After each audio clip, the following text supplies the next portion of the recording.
नमस्कार, आप देख रहे हैं सत्य घोष न्यूज और मैं हूं आपके साथ ज्योति कनौजिया। आइए रुक करते हैं खबर की ओर। मोदी सरकार ने जनहित में काम किए तो बड़े नेताओं को क्यों भटकना पड़ रहा दर-दर।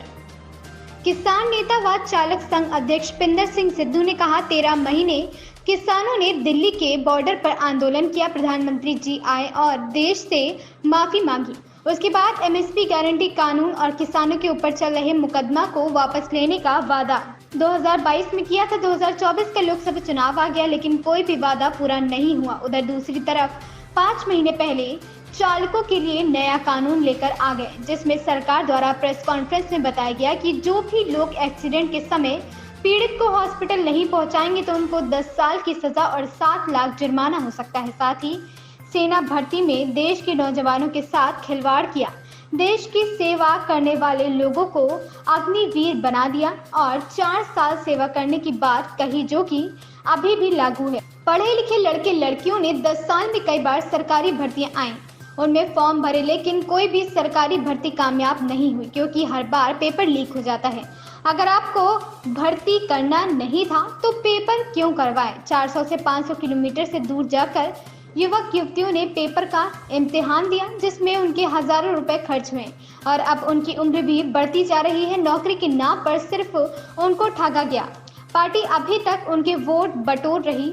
सहारा पीड़ितों को भी 10 साल हो गए लड़ाई लड़ते लड़ते। सरकार के अधीन सेमी है और सेमी के पास जब सहारा का पैसा है तो जमाकर्ताओं को पैसा क्यों नहीं दिया जा रहा है। यह सवाल सहारा पीड़ितों का है कि किस मुंह से भारतीय जनता पार्टी के लोग शहर पीड़ितों से वोट मांगेंगे। अब वोट की चोट से सभी पीड़ित बीजेपी को सबक सिखाएंगे। हम सब संगठन के लोग जब भी लोगों की मदद करते हैं, सरकार के खिलाफ आवाज बुलंद करते हैं, तो सरकार दबाव बनाकर हम सब पर झूठे मुकदमे भी लिखवा देती है। संगठन के अध्यक्ष होने के नाते कई मुकदमे हम पर लिखे हुए, जिसकी जिम्मेदारी भाजपा सरकार है। हम सब पर किए गए अत्याचारों का अंजाम चुनाव में अंजाम भुगतने को तैयार रहें।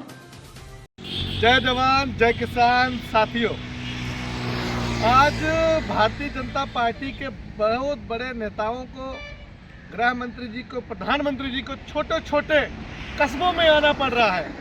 आप देखिए, आपके जिले के सीतापुर में, लहरपुर में कल मीटिंग थी माननीय गृह मंत्री अमित शाह जी की, और फिर कल जो है 5 तारीख को पता चला है प्रधानमंत्री जी की मीटिंग है।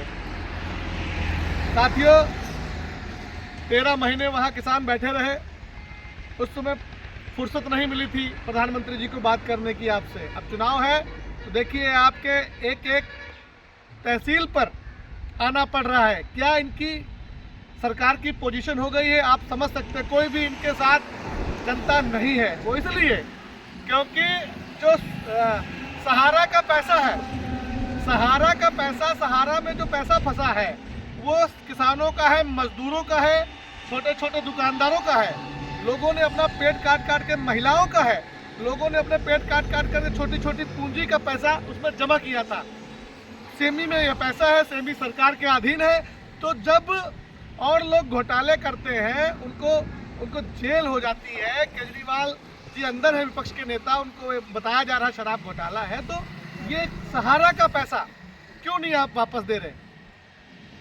यहाँ तक छोड़ो, अभी जो हमारे चालक संघ के लोग हैं, आपको भी पता है कि कुछ महीने पहले अभी कानून सरकार लेके आई थी कि जो भी चालक है, चाहे आप कार चलाते हो, ट्रक चलाते हो, ई रिक्शा चलाते हो, तो आपको 10 लाख रुपए जुर्माना, लगभग 7 साल की सजा हो सकती है अगर आपने जिससे एक्सीडेंट हुआ उसको हॉस्पिटल नहीं पहुंचाया। ये तो आप सब जानते हैं, जब कोई एक्सीडेंट होता है आसपास के लोग इकट्ठे हो जाते हैं, जिससे भी होता है मजबूरी होती है उसकी भागना। अगर कोई ना हो वहाँ पर तो वो पहुँचाता भी है, और अगर वो वहाँ से ना भागे तो उसके रिश्तेदार और लोग, गांव के लोग उसको मार मार के भूत बना देते हैं, जिससे एक्सीडेंट हुआ होता है। ये नहीं पता होता गलती किसकी है। किसानों के साथ इंसाफ नहीं हुआ, सहारा पीड़ितों को पैसा नहीं मिला, चालकों के लिए एक कानून आ गया, ड्राइवर भाइयों के लिए कानून आ गया, एक फरमान आ गया, कोई भी गाड़ी चलाने के लिए राजी नहीं था। जब आंदोलन हुआ, चक्का जाम हुआ, तब जाके स्टे हुआ। अब उनको डर है कि आप फिर आ जाएंगे सत्ता में तो फिर ये कानून लागू कर देंगे, इसलिए कोई आपके साथ नहीं है। सिर्फ भगवान के नाम पर वोट मांगना, जात धर्म के नाम पे वोट मांगना। तो जात धर्म की भी बात कर लो भाई। अगर आप कहते हो कि वो वो मुस्लिमों का वोट नहीं चाहिए, ये हो जाए, ये कर देंगे, वो कर देंगे। तो बताओ कौन सी ऐसा कॉलोनी गांव में आती है, बताओ भाई, क्यों नहीं मुस्लिमों को क्यों मिलती है? फिर उधर तो आप सारी चीज़ें आप दे रहे हो। दूसरी तरफ आंगनवाड़ी में जो लोग काम कर रही हैं महिलाएं, उनको पैसा नहीं मिल रहा। जो लोग स्कूल में बच्चों के लिए खाना बना रही हैं सरकारी स्कूलों में, उनको पैसा नहीं मिल रहा। 1.5 साल से उनका पैसा बाकी है। आशा बहुएं परेशान है। आप कह रहे हो काम बहुत कुछ कर दिया। उधर आपने जो भर्ती थी फौज की, वो 4 साल की कर दिया, आपने अग्निवीर बना दिया। आप धीरे धीरे फौज को भी प्राइवेट करना चाहते हैं। नौकरी आपसे कोई दी नहीं गई, वादा किया था आपने 15 लाख देने का, फिर तो आपने बताया जुमला है, नौकरी कोई नहीं दिया आपने।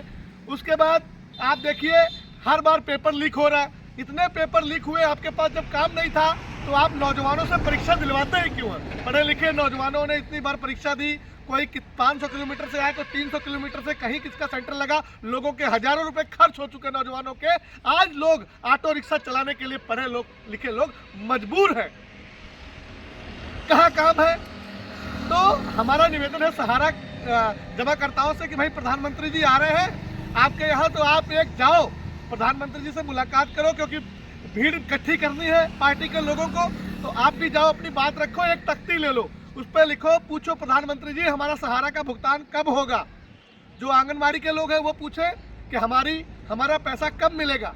आशा बहुओं को पेमेंट नहीं हो रहा, वो पूछे कि हमारा पैसा कब मिलेगा। जो किसान है वो भी जाए कि प्रधानमंत्री जी अगर छत्तीसगढ़ में आपकी सरकार है, वहाँ किसानों को 125 रुपये बोनस मिल रहा है गेहूं की खरीद पर।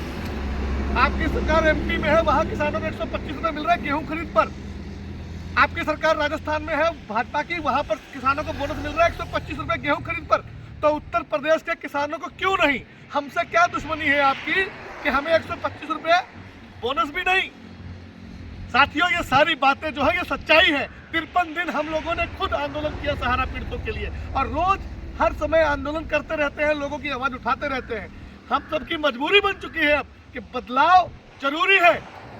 चाय 2 बार गर्म हो चुकी है, तीसरी बार गर्म करोगे तो जहर हो जाएगा। उधर जो वैक्सीन आपने लगवाई बड़ी बड़ी फोटो के साथ, प्रधानमंत्री जी सरकार वैक्सीन लेके आई, उस वैक्सीन में बड़े बड़े घोटाले नजर आ रहे हैं, बड़े बड़े घोटाले दिख रहे हैं। अब बताया जा रहा है, हमने भी देखा कि भाई पेपरों में भी आया कि उसमें इतना बड़ा है घोटाला है कि करोड़ों रुपए चले गए चंदे के नाम पे, वो आपने ले लिए। धंधे के नाम धंधा दिया, लोगों से चंदा ले लिया।